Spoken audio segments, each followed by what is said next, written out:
At the will reading, my cousin laughed as I inherited a sewing machine while he got millions, saying, "Ray gets a sewing machine? What's he supposed to do? Teach home economics?"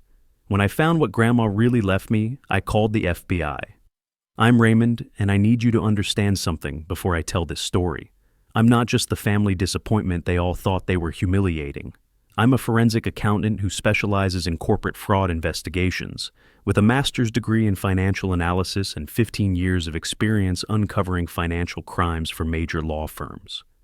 What my family saw as Raymond the struggling high school teacher was actually someone who maintained a $127,000 annual consulting practice investigating embezzlement, insurance fraud, and asset hiding schemes. They had no idea who they were really messing with. The morning of Grandma Dorothy's will reading started like every other family gathering, where I was treated as the charity case. My 2012 Honda Civic wouldn't start, forcing me to take 2 buses to the downtown offices of Hutchinson Sterling and Associates. I arrived 20 minutes late, my teacher's salary blazer looking shabby against the marble walls and crystal chandeliers of Miami's most prestigious estate law firm. Uncle Vernon's voice boomed across the reception area with more irritation than welcome. "Raymond, there you are. We've been waiting. Do you have any idea how much billable time you've just wasted?" He stood there in his $3,000 suit, checking his Patek Philippe watch for emphasis. At 62, Vernon embodied everything wrong with inherited wealth. A man who'd spent his life believing he deserved everything he'd never actually earned.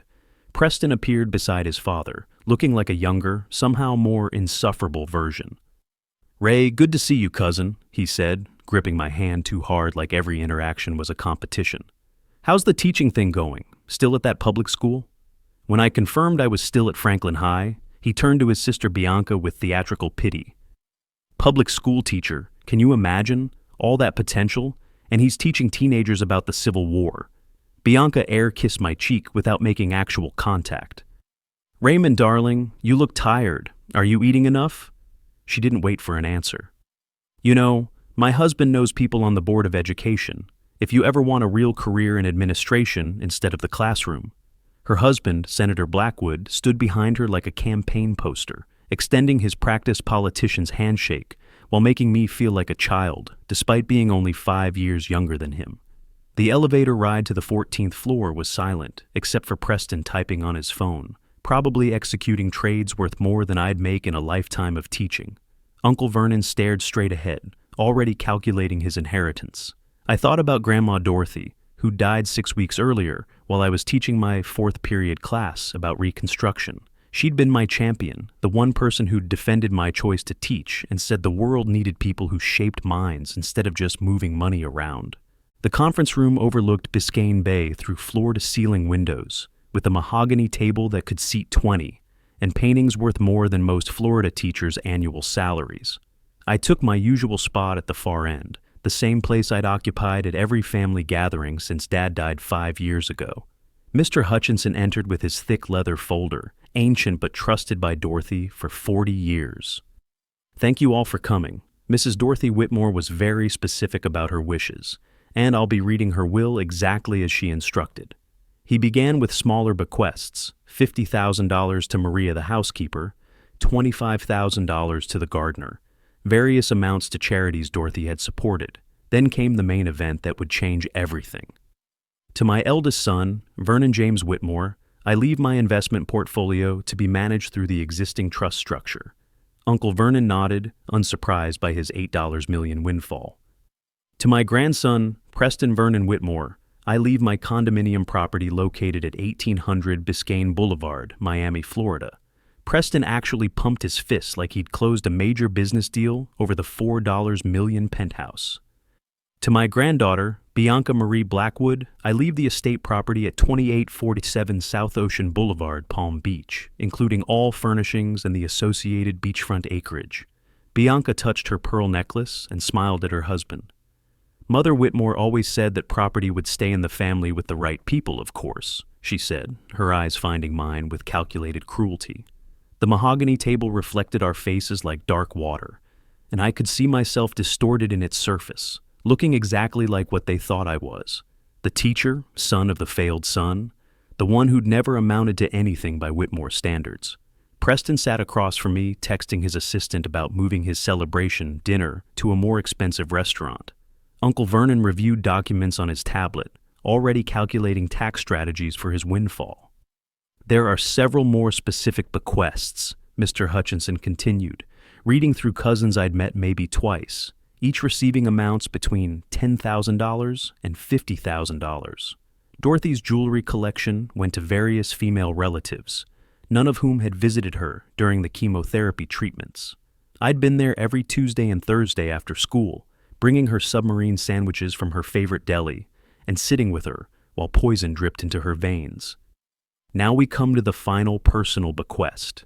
To my grandson, Raymond Arthur Whitmore, I leave my 1952 Singer featherweight sewing machine, Model 221, currently stored in the attic of the family home at 445 Coral Way. The silence lasted exactly 3 seconds before Preston's laughter filled the room. Not a chuckle or suppressed giggle, but full-throated laughter that echoed off the windows. A sewing machine?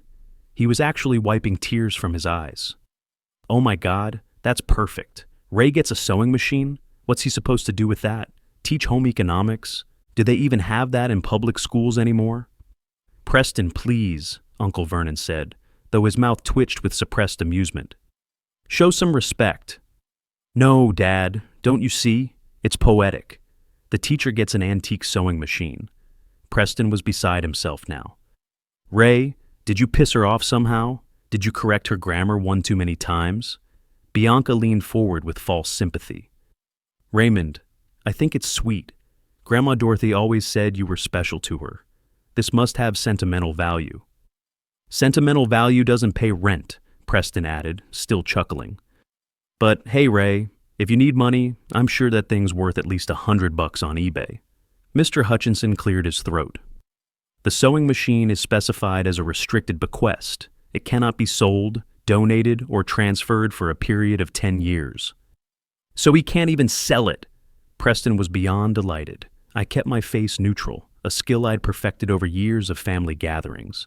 But inside I was analyzing this situation with the same methodical approach I used for corporate fraud investigations.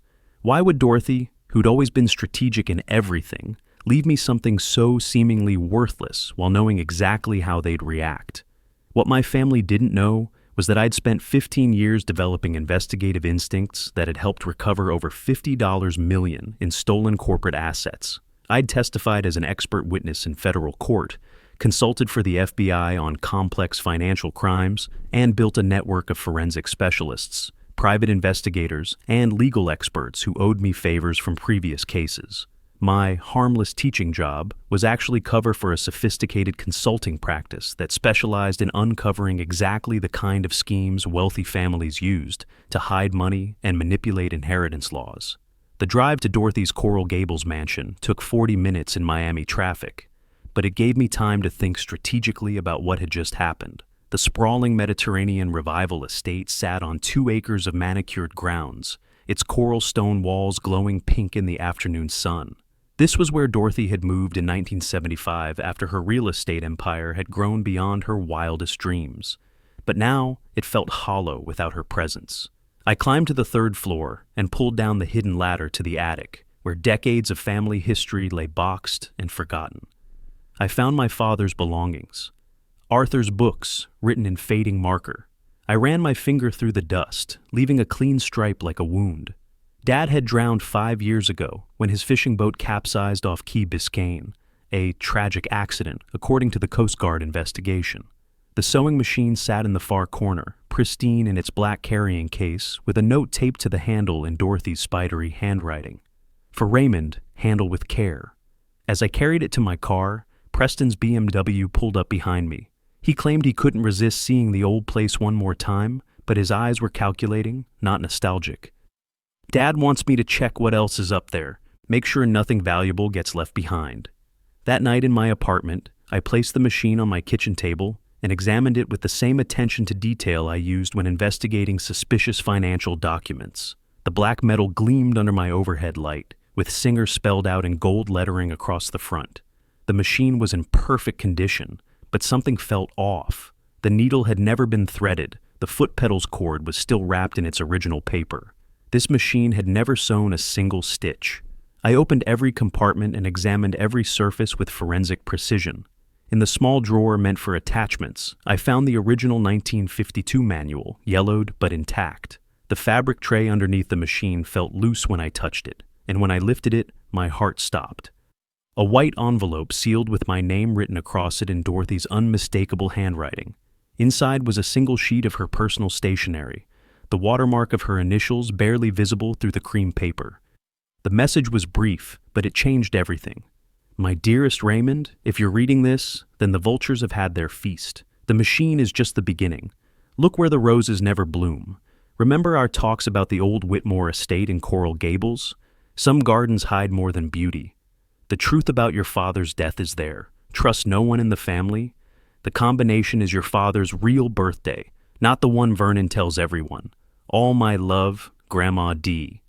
My father's death. The words hit me like ice water. Arthur Whitmore had allegedly drowned when his fishing boat capsized, but Dorothy was suggesting something else entirely. I immediately began applying the same investigative methodology I use for corporate fraud cases, starting with verifying the information I could confirm independently. I called in sick to Franklin High the next morning and drove to the old Coral Gables estate, Dorothy's first property purchase in 1958. Unlike the mansion where she'd lived her final decades, this place had been abandoned for years, though Dorothy had refused every developer's offer, claiming sentimental attachment. The iron gates were rusted but unlocked, and the driveway was cracked with grass growing through concrete like nature reclaiming its territory. The garden sprawled behind the property, 5 acres that had once been Dorothy's pride. She'd grown everything here: tomatoes, peppers, mangoes, avocados. But the rose garden had been special, except for one corner where nothing ever grew. Bad soil, she'd told me when I was 12 and tried to plant sunflowers there. Some earth just won't accept life, Raymond. You have to respect that. Now her words carried different meaning. I found the dead patch easily, a 6-foot square of bare earth in the southwest corner where even weeds refused to grow. Using the shovel I'd brought from my apartment, I started digging methodically, treating this like an evidence recovery operation. 1 foot down, nothing but sandy soil and rocks. At 18 inches, my shovel hit something solid that clanged like metal. I cleared the dirt away with my hands, revealing a steel box about the size of a briefcase with a combination lock built into the lid. Dad's real birthday. I knew this story only because Dorothy had let it slip once after too much wine at Christmas. Vernon had changed the official story to hide the fact that their parents had conceived Arthur before marriage, a scandal in their social circle. The real date was November 15th, 1971, not March 15th, 1972, as family records claimed. I spun the dials. 11 BIs, 71.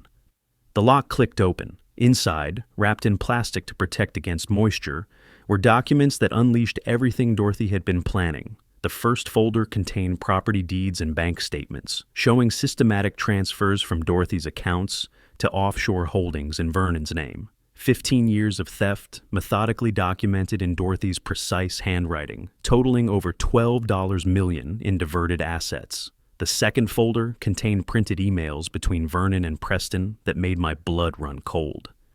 "Arthur's getting too close," read one message from Preston to his father. He called asking about the Bayshore property discrepancies. Vernon's response was chilling. "I'll handle your uncle. Family meeting on the boat next week." The date was 3 days before Dad died. My hands trembled as I found the next document. A work order from a marine repair shop for hydraulic steering system modification for Arthur Whitmore's boat, paid for by Vernon Whitmore and completed the day before Dad's final fishing trip. There were photographs of Preston meeting with a man identified in Dorothy's notes as Marcus Torelli, a mechanic who'd been convicted twice for insurance fraud, with timestamps showing these meetings happened the week before Dad's death. At the bottom of everything was a letter in my father's handwriting. "Mom, I've discovered Vernon and Preston have been stealing from you for years, millions funneled through shell companies. The Bayshore property was sold for $12 million, but they reported $6. The difference went to accounts in the Caymans. I have proof. I'm going to confront them tomorrow at the family meeting on Vernon's boat. If anything happens to me, it wasn't an accident. I love you, Arthur." The letter was dated the day he died. The final item was a flash drive and another note from Dorothy. Everything is backed up here. 3 copies exist in safety deposit boxes you'll find listed in the attached document. I've been gathering evidence for 5 years, but my lawyers said it wasn't enough while I was alive. They'd destroy me with countersuits and delays. Dead. I'm untouchable. Dead. They can't threaten me. Make them pay, Raymond. Your father deserves justice. I sat in that dead garden for 20 minutes, reading and rereading every document with my forensic training fully engaged. The evidence was meticulous, thorough, and damning. Dorothy had spent 5 years building a case that would destroy Vernon and Preston, documenting not just the murder conspiracy, but decades of embezzlement totaling over $30 million. The flash drive contained gigabytes of additional evidence. Security footage from the marina showing Preston and Vernon near Dad's boat the night before he died. Bank records showing massive transfers immediately after his death. Even a recorded phone conversation where Vernon told someone that the Arthur problem has been resolved. My phone rang, jarring me from my analysis. Preston's name appeared on the screen. Ray, where are you? You were supposed to meet me at the bank this morning to sign off on the house sale papers. I never agreed to that, I replied, my investigative mind already planning the next phase. Well, Uncle Vernon needs all heirs to sign, just a formality. Listen, I'll throw in $5,000 cash if you come now. I know the sewing machine thing was rough. Consider it a family bonus. The casual cruelty of offering me pocket change while sitting on millions they'd stolen made my decision clear. I'll pass, Preston. You're lost, cousin. By the way, did you ever figure out what to do with that machine? I know a vintage shop that might give you $200 for it. I hung up and immediately called Agent Patricia Valdez at the FBI's Miami field office, someone I'd worked with on 3 previous corporate fraud cases. Patricia, it's Raymond Whitmore. I need to report embezzlement and murder conspiracy. We're talking about $30 million in stolen assets and evidence of planned homicide. She was initially skeptical until I started listing the evidence. Don't touch anything else, she said, her tone shifting from routine to urgent. Where are you exactly? 2 hours later, the abandoned garden was swarming with FBI agents treating my discovery like the major crime scene it was. They cataloged every document, photographed every page, and secured the evidence with the same precision I'd seen in corporate investigations. Agent Valdez reviewed the flash drive contents on her laptop, her expression growing more serious with each file. Your grandmother was incredibly thorough, she told me. This is prosecutable. The murder conspiracy will be challenging to prove given the time elapsed, but the financial crimes are bulletproof. We're looking at RICO violations, wire fraud, money laundering, and conspiracy charges. What happens now? I asked. We build the case methodically. This will take several weeks to properly investigate and coordinate with prosecutors. We'll need you to continue acting normal while we gather additional evidence. Can you handle that? The next 3 weeks were torture, but I drew on my experience maintaining professional composure during complex fraud investigations. I taught my classes, graded papers, attended faculty meetings, all while knowing what was coming. Preston called twice more about estate matters, each conversation making my skin crawl as I documented every lie and condescending comment. Uncle Vernon even invited me to lunch to discuss my future, which I politely declined while secretly recording the call.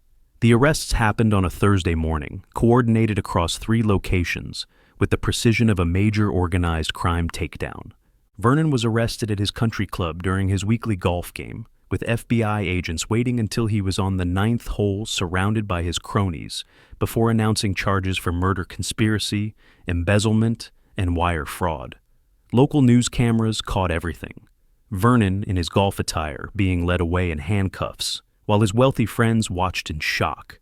Preston's arrest was even more public. FBI agents entered his downtown investment firm during their morning strategy meeting, waiting until the conference room was full of colleagues and clients before announcing the charges. According to a colleague who called me later, Preston actually tried to run, sprinting through the office in his Italian loafers before being tackled by an agent near the elevator. They marched him through the lobby in full view of every employee and client. Bianca's arrest came at a charity luncheon where she was being honored for her philanthropy work. Agent Valdez told me later that Bianca had fainted when they read the charges, which included money laundering through her husband's campaign funds. Senator Blackwood wasn't arrested, but his political career ended that day when the investigation revealed how Dorothy's stolen money had been funneled into his campaigns. The investigation revealed the full scope of their criminal enterprise. Vernon and Preston had created 47 shell companies to siphon money from Dorothy's empire, selling properties below market value to their own holdings, skimming management fees, and taking loans against Dorothy's assets for personal use. The murder evidence was more complex, but prosecutors felt confident about the case. The tampered hydraulic system, the meetings with Torelli, the timing of financial transfers after Dad's death.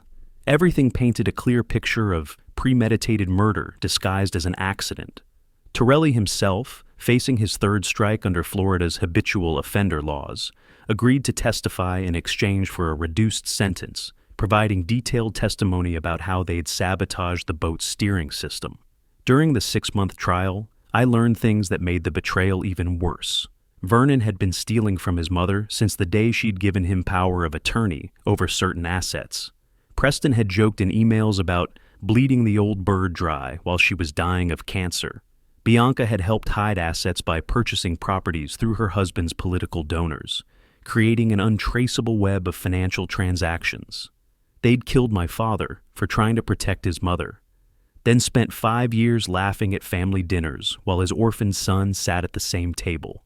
They'd stolen millions while Dorothy lay dying, too weak to fight them, but strong enough to document every crime with the methodical precision that had built her empire. Vernon's defense attorney tried to paint him as a devoted son managing his mother's complex financial affairs, but that narrative crumbled when prosecutors played a recorded phone conversation where Vernon called Dorothy a senile old witch who should have died years ago. Preston broke first, facing life in prison for the murder conspiracy, and agreed to testify against his father in exchange for a reduced sentence of 25 years. His testimony was devastating and revealed the calculated cruelty of their plan.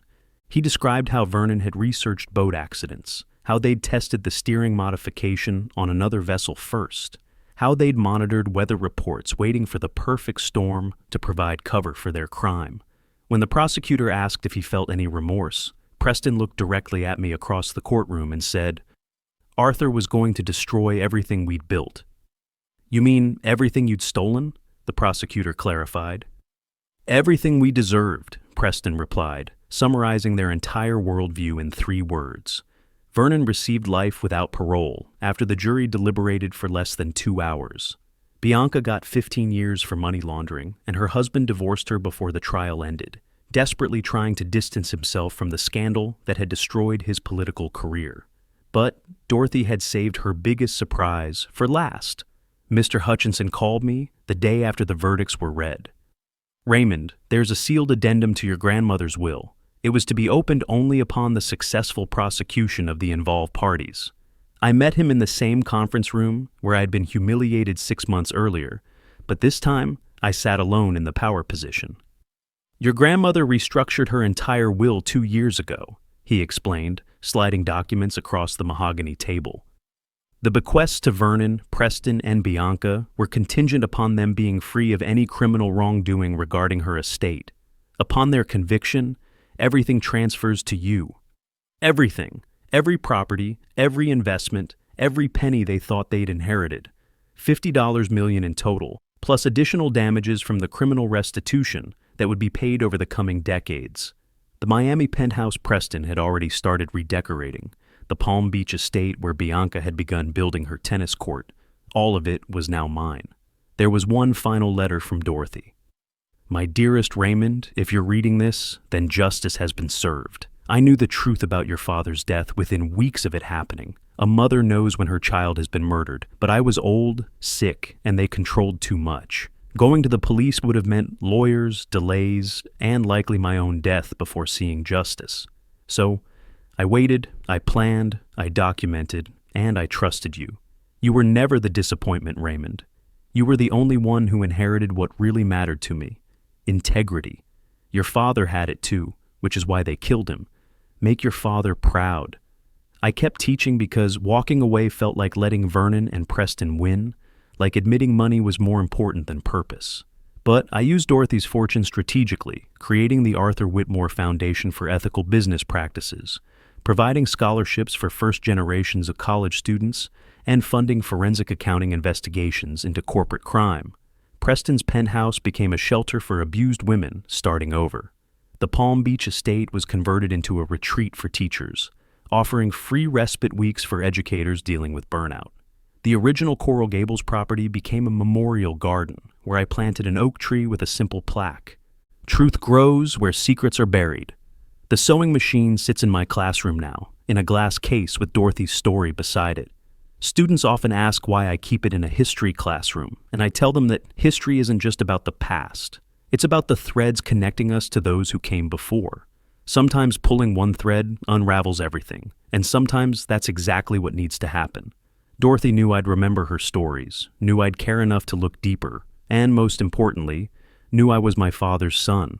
That's the real inheritance she left me. The knowledge that justice might be delayed, but it doesn't have to be denied.